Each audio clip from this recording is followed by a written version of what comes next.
Welcome back to the deep dive. Today we are opening files that sound less like sober history and more like something, well, something out of a pulp nightmare. Absolutely. We're talking about the complete wholesale evacuation of London. And the reason for it is just, it's almost unbelievable. An invasion by creatures that should have been extinct for 65 million years. It's the stark, surreal quality of those initial reports that really defines this whole crisis. Yeah. I mean, just try to imagine London, one of the densest, most vibrant cities on Earth, just rendered utterly silent. In an instant. And then you have to picture the sheer scale of the disruption. Oh, yeah. Reports are coming in of a diplodocus. A diplodocus. Yes, a colossal beast spanning 84 feet, weighing something like 35 tons, just lumbering through Piccadilly Circus. It's unimaginable. And it wasn't just, placid herbivores wandering around. Not at all.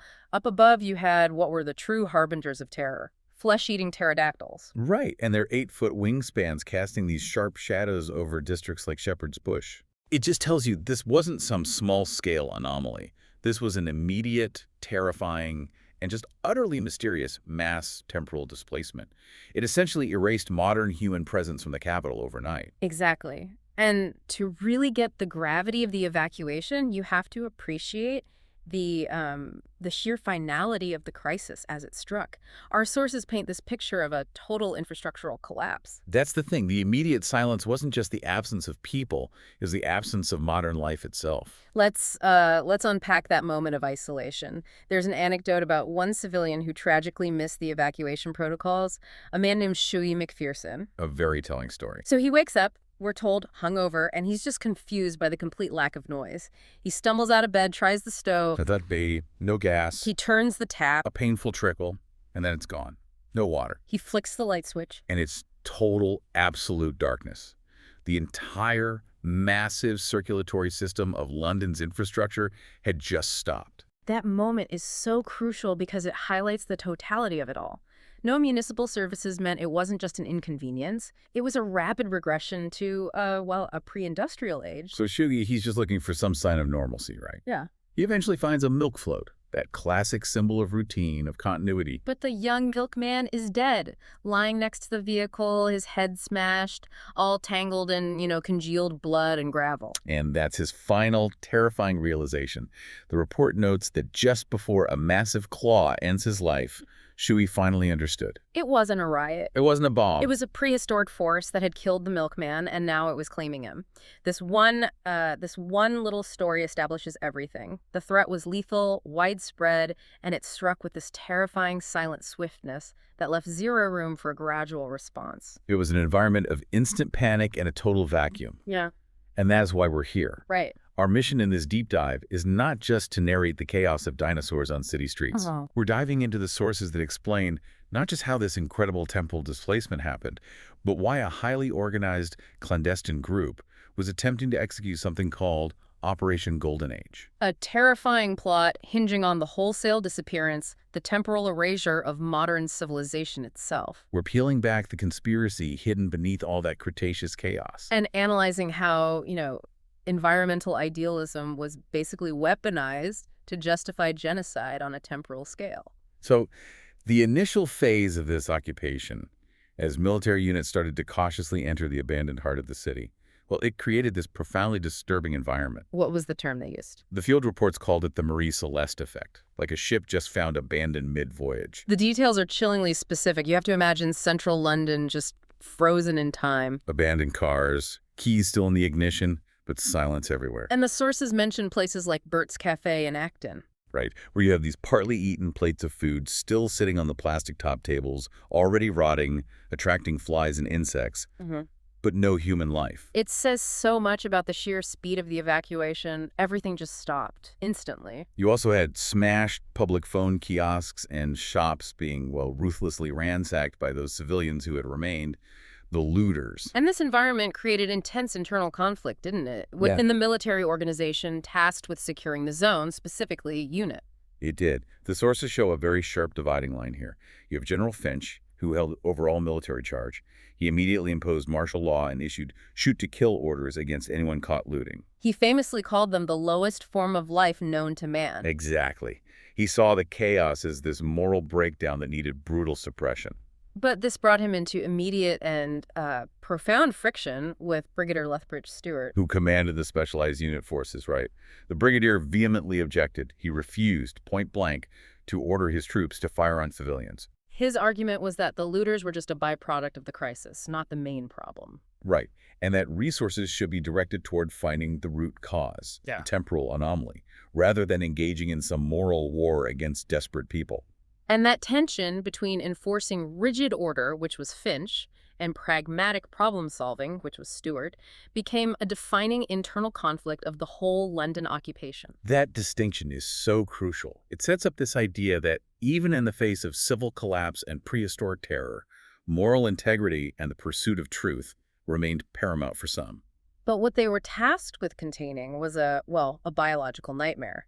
So let's dig into the true scale of this prehistoric bestiary they faced, because the sightings prove the temporal breach wasn't a trickle, it was a flood. Indeed.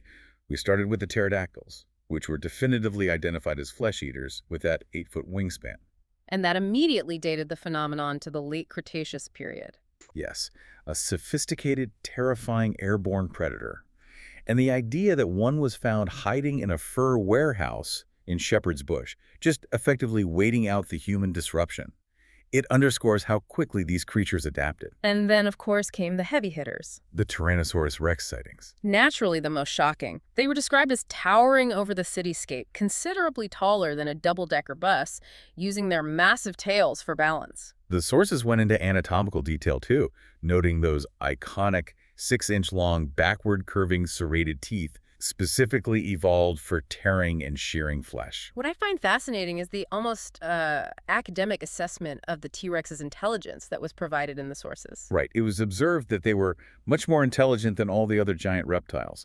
They were capable of a degree of planning and observation. But, and this is the critical part, still pretty stupid compared with the smallest mammal. That detail is strangely profound, isn't it? It places this incredible apex predator on a scale just below the smallest mouse. It reinforces that central premise of the conspirators later on, this belief in humanity's unique, superior intelligence, however flawed, that they were trying to preserve. It gives us a relative benchmark against which the conspirators measured their own value. And if the T-Rex represented the sharp edge of the temporal chaos, the herbivores represented the sheer, overwhelming mass of it. We hear about the Apatosaurus, often called Brontosaurus. 30 tons of placid vegetarian bulk, capable of reaching its head as high as a 3-story house just to browse for leaves. While not malicious, their presence meant instant, accidental devastation. And you have to consider the Stegosaurus. 2 tons, equally massive, though the sources made a point of noting its brain was famously only the size of a walnut. Imagine that incredible destructive force governed by such minimal intelligence. The sources highlight the accidental destruction. There's one incident, a Stegosaurus in a narrow Hampstead side street. It simply swishes its massive spiked tail in fear or confusion and demolishes the fronts of 3 houses. Just turns brick and mortar into rubble. The collective power of these temporal anomalies wasn't just predatory. It was fundamentally destructive to the human environment. And we should remember, the initial death toll was already in the hundreds before the general evacuation was even complete. This wasn't a zoo overflow. It was a geological cataclysm suddenly impacting modern civilization. And here is the pivot point. The doctor's initial theoretical deduction that this was temporal displacement on a massive scale was confirmed not by a 90-foot dinosaur, but by something far more localized. Something that proved the breadth of the disruption. A simple medieval peasant. A critical moment. This encounter took place in a deserted garage within a mews.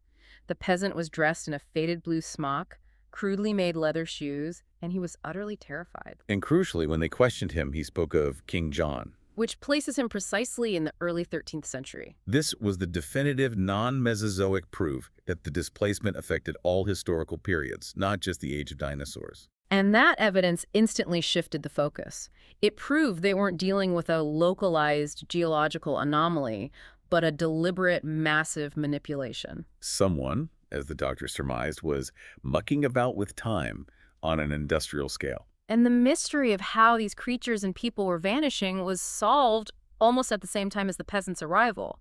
The doctor was nearly injured when the peasant, terrified, lunged at him with a rusted knife. As Sarah Jane Smith tried to intervene, They both experienced this profound physical disorientation. This was the crucial introduction of the time eddy. Can you describe that phenomenon? Because it really is the key technical mechanism of the whole crisis. Right, so the sources detail Sarah feeling this palpable force, pulling her back to where she had been standing just moments before, Literally moving backwards. literally moving backward. And the peasant was doing the same thing before he began to look, well, transparent, shimmering. Hmm. And then he just disappeared entirely. And the doctor instantly recognized this as a localized distortion, an eddy in the flow of time. This localized effect meant that anyone caught in the field temporarily experienced time flowing backwards. A corporal from the military detachment was actually observed running backwards into the corridor. The source material draws a powerful link here, referencing Einstein's theory of relativity. Suggesting that time is not linear, but can move in these great, profound curves. And the time eddy is the symptom of the deliberate manipulation of that curve. This distortion causes the monster or person to vanish quickly, returning them to their own time. It also explained why the brigadier's troops had such difficulty tracking the creatures. Often, witnesses who encountered a dinosaur had no memory of the event because their memory itself was temporarily distorted by the eddy. So this realization transforms the entire situation. It means that the chaos isn't random. It's the waste product of a powerful, focused machine operating somewhere in the silent heart of London. And the displacement is massive, so the energy signature must be immense. Let's follow that energy trace then, because the doctor's next deduction was based purely on physics. If you are moving a 35-ton Diplodocus and entire herds of Stegosaurus, Not to mention the air, water, and perhaps even cubic feet of environment around them. the power required has to be astronomical. Precisely. The deduction was simple. Moving mass across the temporal plane requires energy proportional to that mass and the distance traveled in time, The doctor estimated they needed something like a small nuclear generator. which had to be operational right in the center of the evacuated city, even though all municipal electricity had been shut down. Which meant the perpetrators were not only hidden, but entirely self-sufficient, using a localized, immensely powerful energy source. And this leads us directly to the inventor of the machine that enabled this crisis, Professor Whitaker.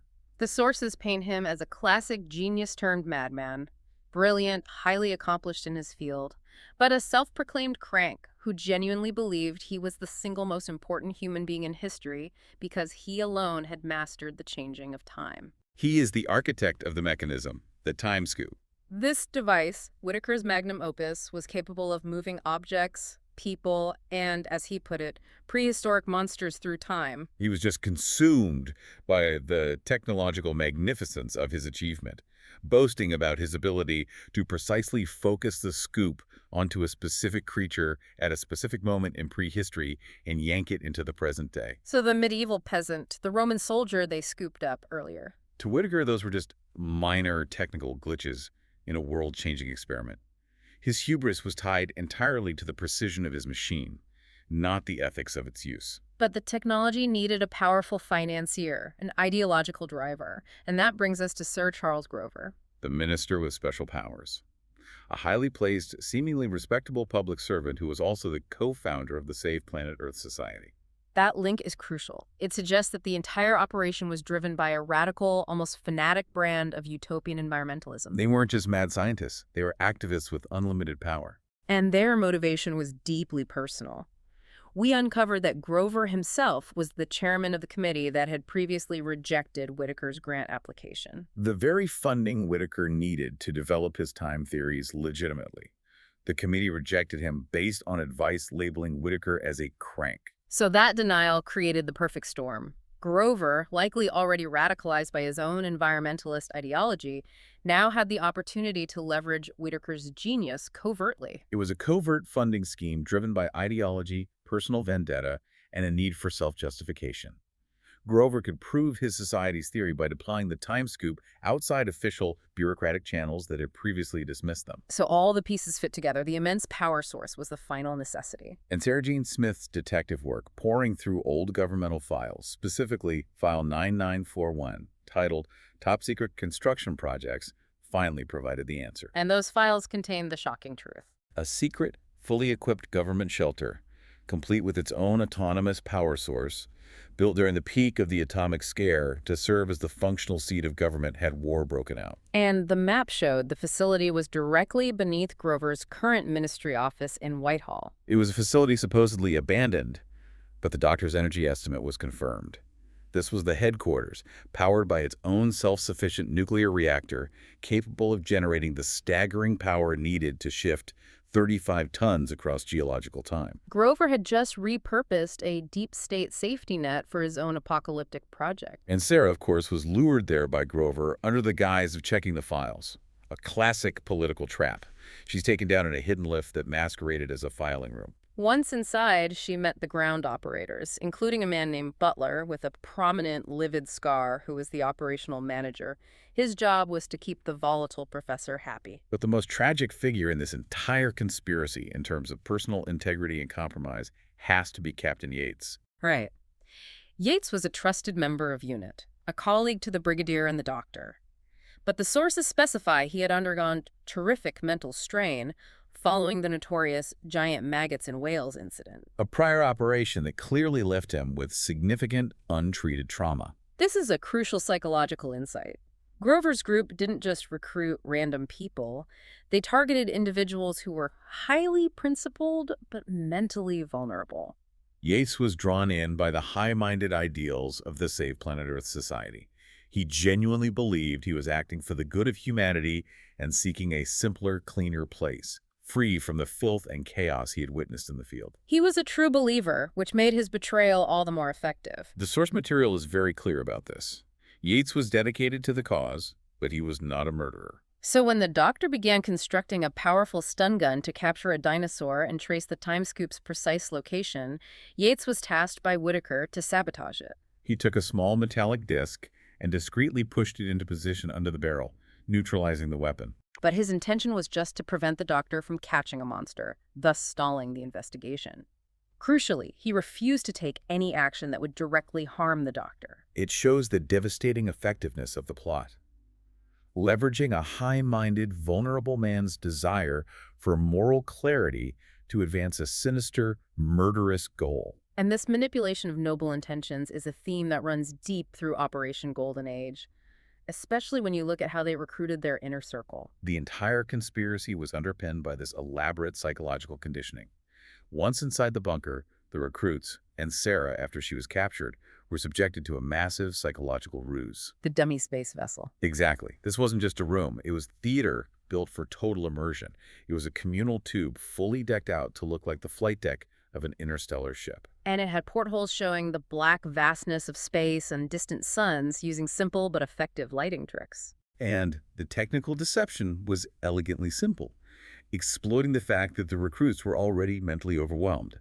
The main control console, supposedly regulating a deep space journey to New Earth, was actually powered by a small electric motor cleverly hidden underneath. So the levers just moved on their own, timed to a supposed leading ship that didn't even exist. It was a beautifully manufactured illusion designed to reinforce the belief that they were in motion, moving through space for 3 long months. And who are these recruits? They weren't just random people. They gathered exactly the type of morally serious, environmentally conscious individuals Grover's society would need to repopulate a pure Earth. We see Adam, a former novelist who went by Nigel Castle, very intellectual. Ruth, a former politician who had passionately fought river pollution. And Mark, a young man known for his physical prowess running the 3-minute mile. Individuals who were deeply disgusted with the failures of modern society, people whose idealism could be weaponized. And the conditioning process was intense. They were gathered via small newspaper and magazine ads for a commune, and then subjected to highly sophisticated hypnotic manipulation. Sarah recounts being hypnotized via blinking colored lights, red, green, orange, pink, blue, mauve, which induced a state of suspended animation. And this was explained away by Adam as necessary to conserve food and oxygen for the supposed 3-month journey. The whole elaborate setup was designed to bypass their critical faculties, using their genuine environmentalist convictions to make this incredible lie seem like a necessary sacrifice for salvation. But the final and most chilling tool of indoctrination was the reminder room. This was where any lingering doubts about destroying the current world were systematically crushed. The reminder room was a small, bolted, windowless cell. Inside, a single chair faced a screen that filled one entire wall. Once you were locked in, a film loop automatically started to play. Detailing the absolute evils of modern technological society in relentless, high-impact detail. The sources list the specific, gut-wrenching imagery. Immense mounds of wrecked cars, factory chimneys belching thick black smoke into the sky, vast expanses of oil pollution on beaches, agonizing traffic jams, dehumanizing tenements. And the commentary accompanying the film focused relentlessly on the brutalizing effects of mass production and urban sprawl. There was even a specific anecdote cited to drive home the point. A Tokyo traffic policeman who required an hour of oxygen treatment after just 2 hours of duty because of the air pollution. This wasn't just a general complaint. It was carefully curated environmental propaganda designed to instill a profound sense of moral pain and reinforce the recruits' hatred for the present state of Earth. The physiological reinforcement was part of the plan, too. Mark explained to Sarah that their strictly regulated diet of pure brown bread and water was necessary to cleanse your body of toxic things. Which would in turn help clear your mind. So the combination of sensory deprivation, hypnotic suggestion, graphic visual propaganda, and forced purity made the idea of escaping to New Earth, a pure, unspoiled planet, the ultimate moral imperative. It's tyranny by idealism. They selected morally decent people, subjected them to targeted emotional pain, and then offered them this extreme solution. But all that elaborate deception, the 3-month psychological journey, was finally exposed by Sarah Jane Smith. Thanks to one extremely simple physical clue. After escaping the reminder room and slowly recovering her critical mind, she realized something was deeply wrong with the time frame. She hadn't been gone for 3 months. The key was the bump on her head. Sustained when a falling piece of timber hit her during the initial T-Rex attack at the aircraft hangar. She instinctively touched it and realized the bump was still very tender. She reasoned that if she had been in suspended animation for a full 3 months, that physical injury would have gone down by now. This was the definitive, personal, physiological evidence that the entire 3-month voyage was a total fabrication. Armed with this singular, undeniable fact, she confronted Mark and Adam. She exposed the fake nature of the ship first by showing them the small electric motor beneath the control console, proving the voyage was an illusion. And then came the moment of truth. She marched to the hatch at the end of the flight deck, the one dramatically marked, "Keep shut when in space." And instead of being instantly sucked into a vacuum, she threw it open, revealing a flight of wooden stairs leading down into the corridor of the underground control center. The recruits realized they weren't in space. They were still beneath Whitehall.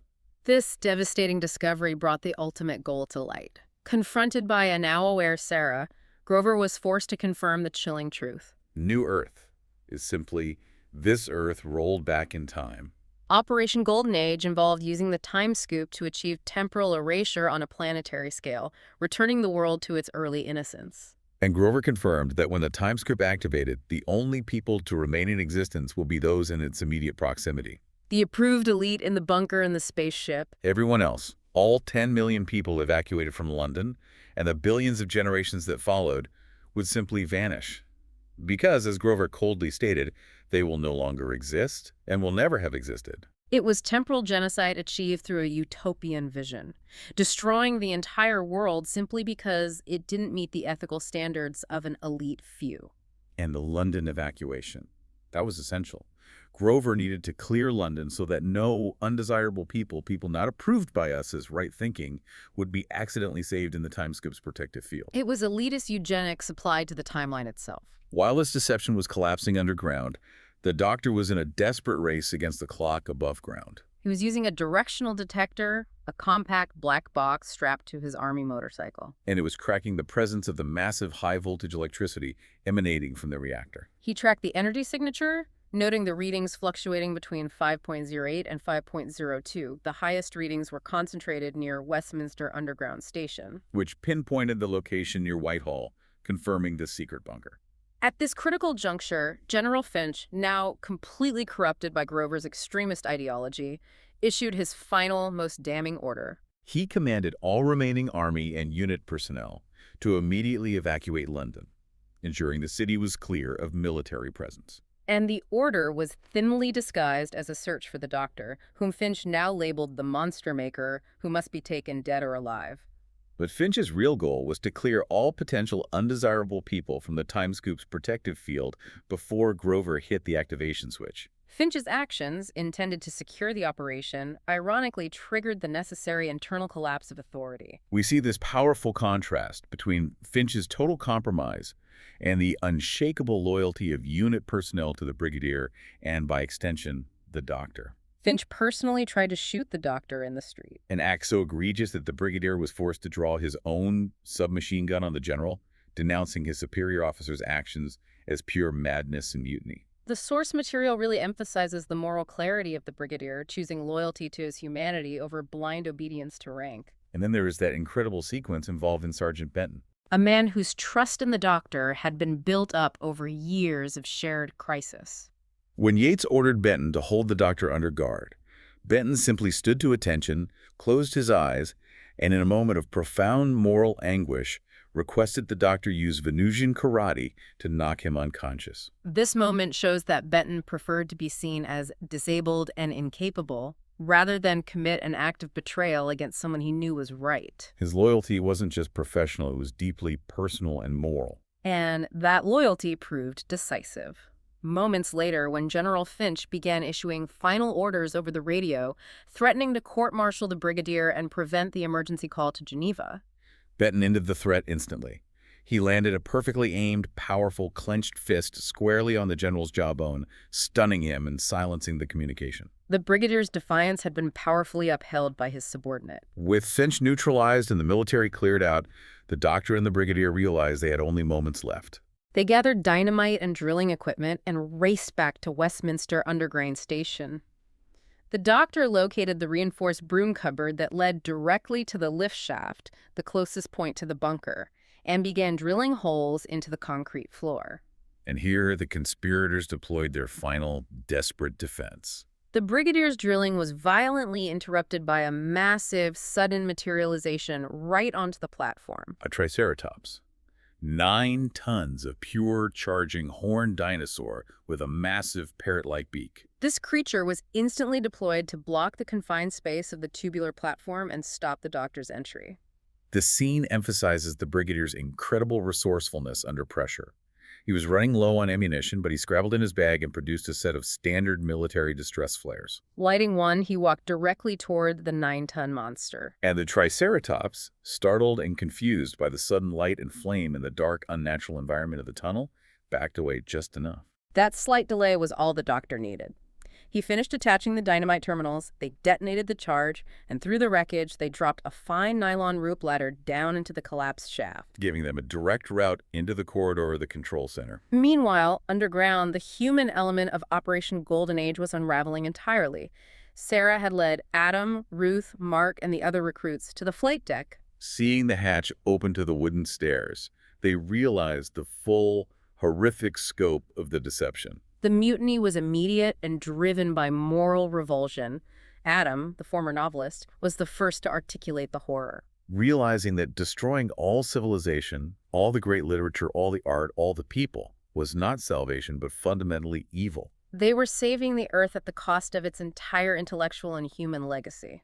They immediately confronted Grover and Whitaker. The final moments were pure chaos, with the desperate conspirators struggling against their own deceived recruits. They managed to pull Whitaker away from the Timescoop controls, but in a final act of fanaticism, Grover screamed at Whitaker to, "Go ahead, do it now!" And Whitaker, fighting through the recruits, managed to leap back and firmly grasp the massive lever that would activate Operation Golden Age and erase the present. The source material describes the climax in truly surreal physical detail. As Whitaker pulls the lever downwards, the time eddy erupts immediately within the confined space of the control room. Everyone caught in the field begins to move backward. The Brigadier, Benton, and the soldiers start walking backward into the corridor. The recruits, including Sarah, Mark, and Adam, went through all their most recent actions in slow-motion reverse. Because he is a Time Lord, the reversal did not completely affect the Doctor, but he was forced to resist the current with monumental effort. It's described vividly as swimming through a sea of oil. Struggling forward toward the lever against the reversed flow of time itself. In that terrifying moment of temporal flux, Whitaker and Grover, who were standing nearest the heart of the Timescoop, had already begun to dematerialize. They were erasing their own existence from the present timeline. The doctor's fingers finally reached the lever, and with a supreme effort, he pushed it slowly back into position, reversing the flow of the time eddy. Instantly, time snapped back to its proper direction. The temporal field collapsed, the crisis ended, and the massive displacement of dinosaurs and historical figures was simultaneously resolved. And the resolution for the primary conspirators was a final, fitting uncertainty. Grover and Whitaker, having been standing right next to the machine when the doctor reversed the primary temporal flow, were caught in the catastrophic whiplash. They dematerialized and vanished, entirely erased from the present. They achieved their wish, in a profoundly ironic sense. The doctor surmised they had simply returned to their golden age, perhaps to be happier there, a quiet temporal erasure from the world they despised. What an incredible deep dive into the weaponization of idealism. The entire premise of Operation Golden Age, to destroy all existing civilization, all the accumulated knowledge, art, and people, it highlights the central theme that knowledge and power, when coupled with an absolutist, elitist conviction, become the instruments of profound tyranny. It's the sheer manipulation of the moral high ground. They selected decent, moral people, politicians, writers, athletes, who were genuinely disgusted with pollution and war, and then leveraged that purity of motive to justify the ultimate crime against existence. The reminder room wasn't just propaganda, it was calculated psychological trauma designed to eliminate any moral barrier to their radical goal. You mentioned that the final fate of Whitaker and Grover was uncertain, and this leads us back to a concept the doctor often discussed regarding the dangers of temporal manipulation, the Blinovitch limitation effect. We can't just let that detail drop. What is it, and why does it matter to their final vanishing act? That's a vital connection. The Blinovitch limitation effect, named after the Russian scientist who dabbled in time reversal and catastrophically shrank back to babyhood, is essentially time's natural defense mechanism against paradox. When you try to reverse or radically alter the timeline, the universe actively resists. So their fate wasn't necessarily a precise relocation to the 13th century or prehistory? No. By reversing the powerful Timescoop lever while they were physically dematerializing, the doctor caused a temporal feedback loop right around Grover and Whitaker. So the sources suggest that instead of merely being sent back in time, they risked complete temporal annihilation, Becoming an untraceable, non-existent piece of history. The paradox was so intense it likely erased their ability to establish themselves in any definable time period. They were just scattered. It's the ultimate caution against temporal arrogance. And the doctor's final thought on their fate was truly challenging, that they might already be an untraceable, ingrained part of history. If time is indeed curved and pliable, as the time eddies demonstrated, then who is to say people from the future, or those attempting to reset the past, haven't already influenced our historical timeline in ways we simply assume are natural? That perspective really shifts our understanding of history from a fixed narrative to a malleable, fluid reality. And that profound thought is what led the doctor to his final suggestion for Sarah after the crisis was over. He suggested she read a passage from the Bible, of all things, specifically Ezekiel chapter 1, verses 5 to 6. The text reads, "Also out of the midst thereof came the likeness of 4 living creatures, and this was their appearance.